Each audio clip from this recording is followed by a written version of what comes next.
Akai S950 digital display.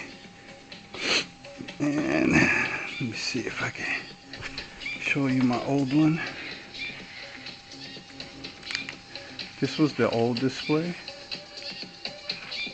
You see the top here. That was one I bought, but these little things were so small I couldn't get onto them, so I had to buy another one. So this was the old one. Just put it back together, and it goes into the S950 right there. So what I did was I added these, but like you can see, they're really flimsy, so they didn't work. This Samsung unit right here, and one of the problems I was trying to figure out is where was the power. Power's right here. I used the black for the lead, blue for the negative, and then you plug it in with the tape right here on these 14 connectors. So right now I'm just trying to make sure everything is work. And there's a piece that I removed. This right here is the power inverter. Most of the lights or the backlight, this is the problem right here. So some people actually buy a new inverter and just put it on here, but these inverters, they run out after so many years. I've had this S950 since 1989, and it's been a workhorse for me. So if you're into sampling and stuff like that, yeah, and as you can see, I had to take off all the screws and get into the face. But I think I showed that on another video, as far as getting in. So just trying to make sure everything is connected perfectly before I start soldering and everything. So make sure all my connectors are lining up. This screen that I bought right here is an LCD screen. It's a newer technology. It's made by Samsung. I also have another one that I'm looking at using, and I'll show you that one real quick. This is my other one. So for those that don't know, these screens are LCD 40 by 2. That means they have 2 lines and they're 40 dot matrix all across. This one is like a LCD mix with LED. Freaking mosquito. And I bought it on eBay for $7.99. I could not figure out where the power was on here, but most likely it's going to be these right here. So right there. Alright, because it was the same on this. This is a Samsung 40 by 2. It already had the pins in it. Which one? This one doesn't have the pins, but I actually have the pins on the way in the mail.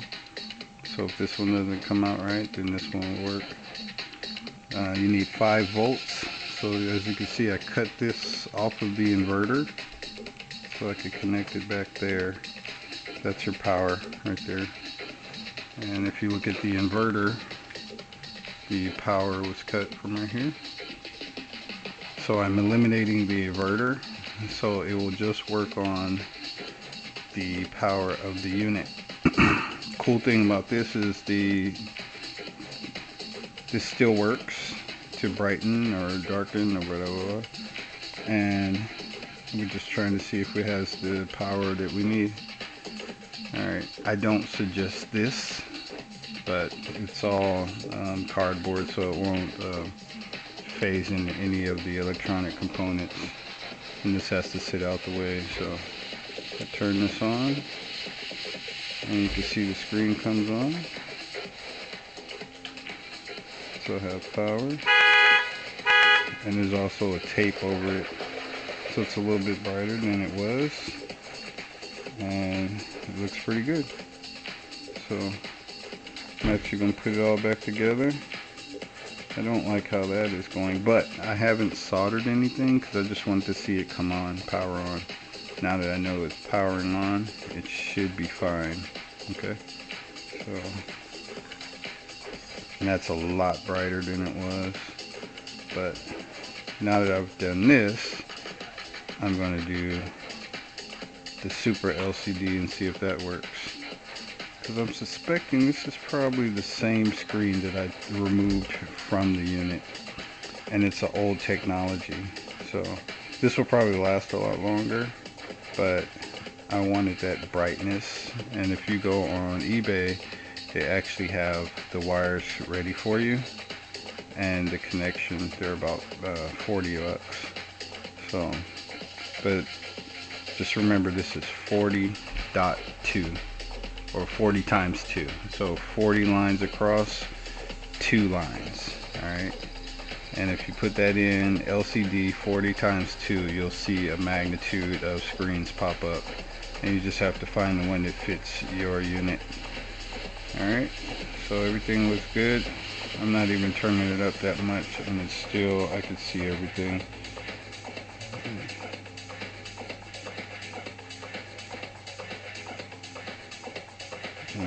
So once I take the tape off, it'll be brighter also, but this is the same color. This one right here is white and blue, so the lettering is actually white with the blue background.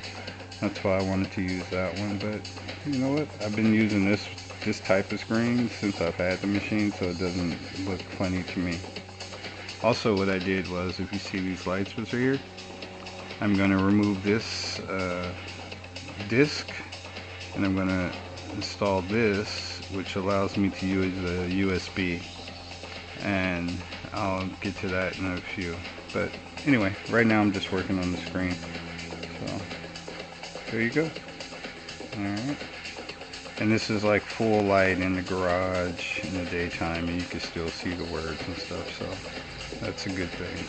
Yeah. And it seems to be switching through the screens and all that stuff. The inverters are really good because they kind of monitor the voltage, but most of these screens run off of 5 volts, so that's all you need coming off of this board, 5 volts. Alright, so you won't be doing anything unless you try to add extra power, but I'm not delving into all that stuff too. Plus I only use my sampler for brakes and drums and stuff, so anyway, that's it. S950 backlight display screen. So now I'm gonna fit it all in, and I'll edit it back in a few so you can see when I fit everything in there. Alright, so actually, it's not the best solder job, but since I'm looking at it, it's the top is power, the lower is negative. That's why I changed the wires to black and blue. Alright, and then I cut this piece, and as you can see, it's not soldered already, but when I finish it, I'll solder it and put some wire on it, and then I'll run it back behind here, so the wire will run up through this circle and then to here. Alright, so there you go. It's not too bad. The most work I had to do was taking all these freaking screws out of this damn machine. It was ridiculous. So anyway, and then I'll leave it open because I'll work on the USB part right here. And you see I have it connected already, but I have to fit it into this slot so it doesn't move. Alright, anyway, DJ Fear, and I'll get back to you in a few. Later. Oh, and if you can, get you some of these little cheap spy glasses, because if you have enough light, it works really well, and you don't have to have your hands holding a video camera and trying to maneuver in and out. And you could also put a light over here so it could be brighter if you wanted to.